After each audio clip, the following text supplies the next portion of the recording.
Hi everyone, this is Becky. Welcome to my channel. Today I am going to be working in my Dylusions square journal, and you can see I flipped to a spread here where I used it as a use it up background, where I basically added in any leftover paints from previous projects onto the background until it got to this point. I probably should not have added in the black paint there. I think it's a bit too bold right now, so I will go ahead and cover it up as much as I can with some white gesso, which gives me a point where I can start building on there to become the background I want it to be. I also added way too much gesso, so you'll notice I will pull out my bottle and try to fit some of that excess gesso into the bottle in a little bit.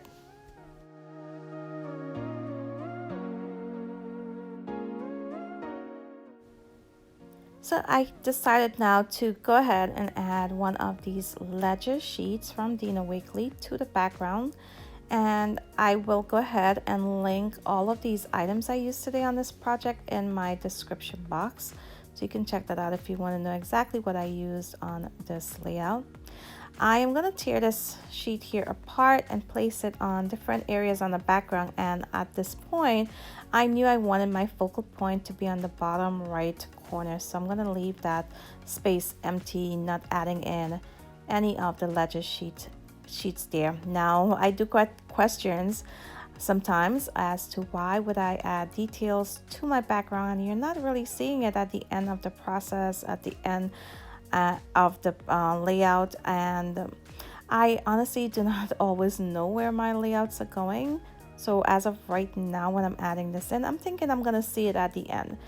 And it so happens the end result of this layout, you do not see all of these ledger sheets, which is totally fine with me because I did have a lot of fun putting it together, and that's what matters to me in the end. I do love how they all look at the end, but more of my fun is from putting it all together.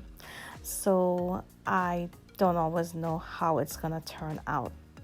So for now, I'm gonna add the ledger sheets to these different areas on the background, using up the last bits of my matte gel medium there. I did have to replace that bottle. You can see I'm scraping it out, and I was able to get out all of it using that Nuvo silicone spatula there. And then I do dry in between my layers, because once you have a nice dry layer, it's easier to add to it, so nothing really blends together too much or come up. And of course, adding in the ink right now, it's a lot easier with a dried background. So I pulled out some Distress Oxide inks here in two different colors, that pink and a teal. I'm going to add some color to the top to try to cover up some of the green you see on the top corner there, and also add a little color to those ledger sheets and block out some of that background a bit more.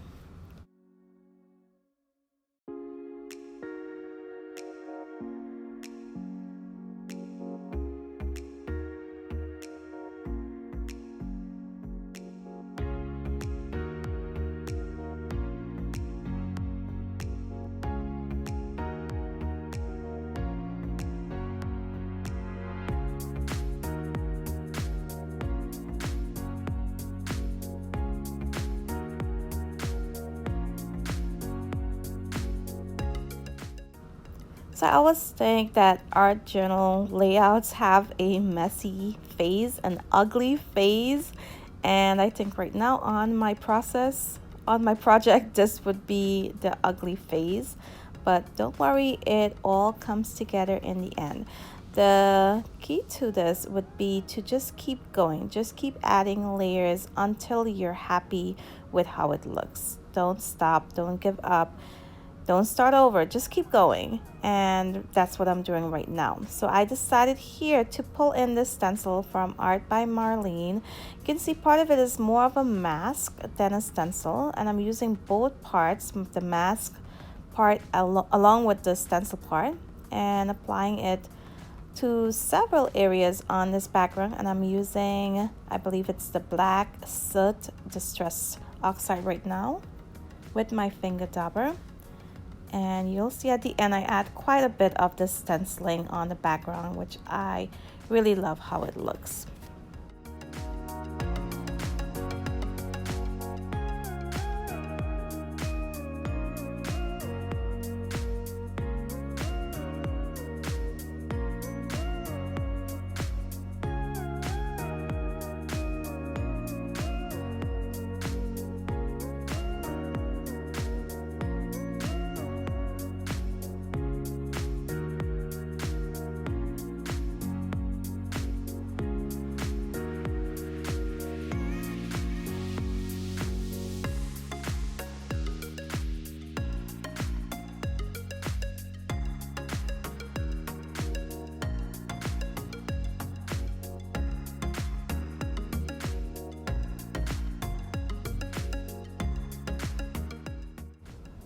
So next up, I will pull in yet another stencil. This would be a floral stencil I got, I believe, at Michael's quite a few years ago, but it's one of my favorites that I pull in quite a lot on my projects.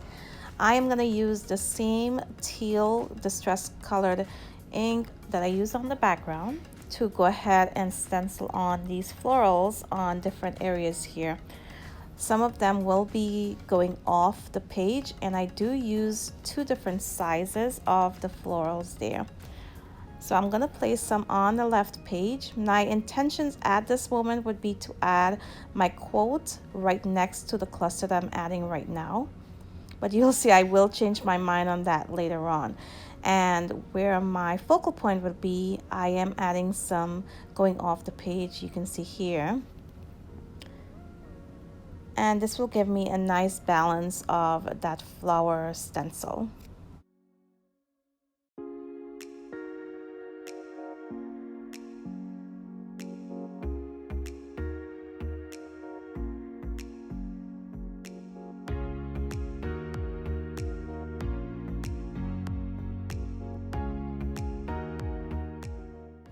So you can see these are pretty lost on that busy background, but I'm going to give it a dry, and then I'll use my black Posca pen to outline them, which will basically bring them alive and make them visible and more of a focus on this background. And you definitely, like I said before, want to dry in between. Using your Posca paint pens on a wet background with any kind of mixed media on there will ruin the tips of your markers, and they won't really work that well anyway, so you definitely want to go ahead and dry in between. So I'm just going to use my black pen right now and add some details to the petals and the centers of all of these flowers.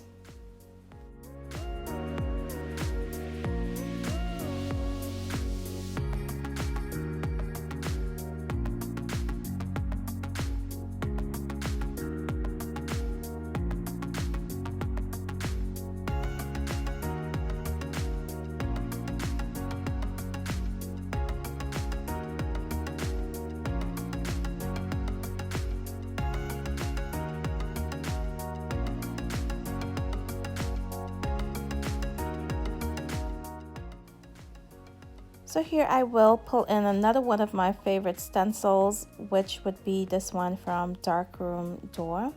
And I am using it together with some black gesso. And you will see this is pretty bold on the background. But I'm going to go ahead and stencil in a few of these images on the bottom part of the layout. I will also add some close to the flower that's at the bottom as well, and just being very careful not to go on that outlined flower. I will give it a really good dry afterwards and use my Posca paint pen to fill in any of the stems that I miss once adding it in here.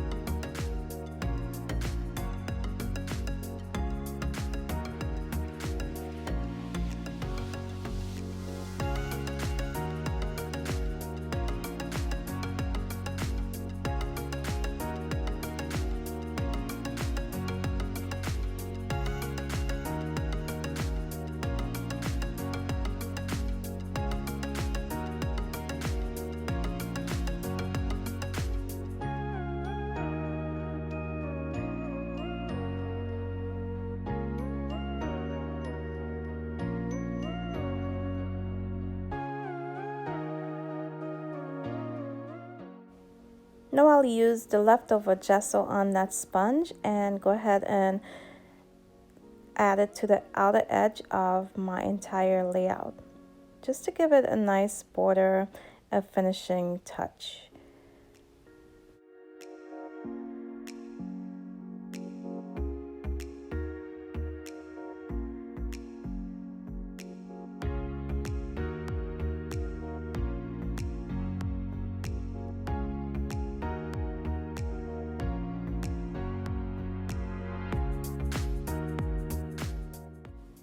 So now I'll pull in my silhouette stencil here.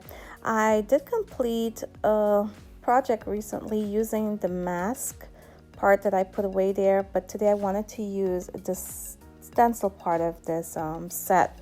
This is from Davenport. I absolutely love this stencil set, I should say. And right now I'm just gonna go ahead and position it on my right page, trying to find exactly where I want to stencil this on.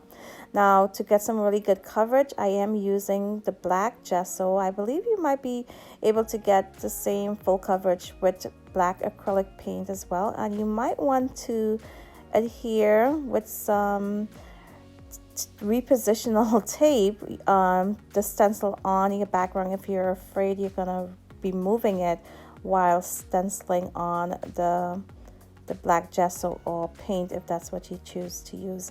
Now I also wanted to mention, if you started off with just a blank page and did all of the blending of those two colors and the stenciling and all of that I did, if you did that on a blank page without what I had on there to begin with, it would look absolutely lovely. So don't feel that I had an existing background already and you can't get the same result or just as well with a blank background. So here I'm just being really careful and also trying to get the outline really well of this silhouette. I am starting on the outer edge of the stencil and moving towards the center and just swiping gently, trying not to get any of it under the stencil. And I removed it and will fill in the remainder of it now with the black gesso. It looks a bit blotchy right now, but that's just that some of it is already dried and some is not, but it all will be matte at the end. You do get a matte finish. If you find you need some coverage elsewhere, you just go back in with the black gesso and cover it up as needed. I think I just went ahead and did about one layer of this black gesso. I had very few areas that needed to be touched up. So here I'm using my white fine tip Posca paint pen to add some details to the stenciled mask, the stenciled image there. I'm just outlining it first with the white, and then I'm just adding some dots, and my pen was not working really well, so you can see I pushed out just a bit of the ink on my mat, and I'm just dipping my pen in it there and going all the way around, making my dots. And actually I just added the dots on half of the image, and I really love adding details like this. It just brought that that silhouette alive. It just made it pop. Here I am using the same white pen and adding some details as well to all of that stenciled flowers that I added before. And I will go back in later and add some of that white detail to the stems as well.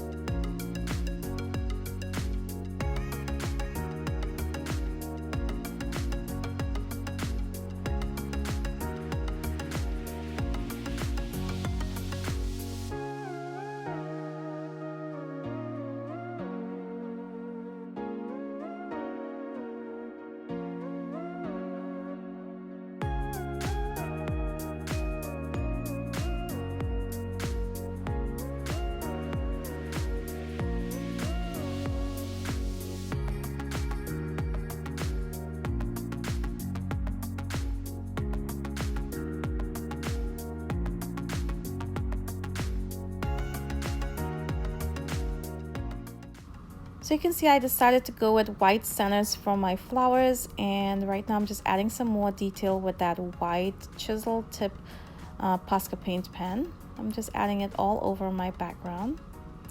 And once I'm done, I'll go ahead and add a quote to my layout. Now, I originally thought, like I said before, I was going to add the quote to the top left of that silhouette, but I decided at the last moment to add it directly on the silhouette. So I will go ahead and use my pencil, write it in, just to make sure all the words are exactly where I want them to be. Then I am using my white gel pen, which I love. This is my favorite gel pen right now, and I'm going to use that to add my quote in my handwriting there. I will go over it a second time just to outline those words and make it a little bit more bold. And I love how it looks there. Now you'll see it does leave that empty space to the top left of the silhouette, but I do go in and fix that up. So here to finish up inside of the silhouette, I am going to outline once again with a solid line all the way around the silhouette on the inside, and then I'll go in with the chisel tip and add some more marks towards the bottom close to my quote, and I also add in some splatters.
So for my splatters, I'm using Dr. Martin white acrylic ink, and I'm using my water brush, just the tip of it, not any of the water in there. But I did not have another brush close by, so I just went ahead and used that. And I'm filling in that empty space right now with that flower stencil once again. I'm just gonna add some details to it like I did with the other flowers as well. I have two large splotches there on my silhouette I was not liking, so I'm gonna cover it up with some of that black gesso, and I will add some more splatters, some really tiny ones now, by hitting my brush there with the marker, getting some really fine splatters on that background. I absolutely love how this turned out, even starting off with that really messy and bold background. This is really bold still, but I love how it looks. I hope you guys enjoy the process, and if you're looking for more inspiration for using this mask stencil set, I do have another process here where I used the same set, and I will go ahead and link that video down in my description box so you can check it out. Here we have some still shots, which you can also see on my Instagram. If you're not already following me there, I will have that linked below as well. So I want to thank you all for watching today, and until my next video, bye.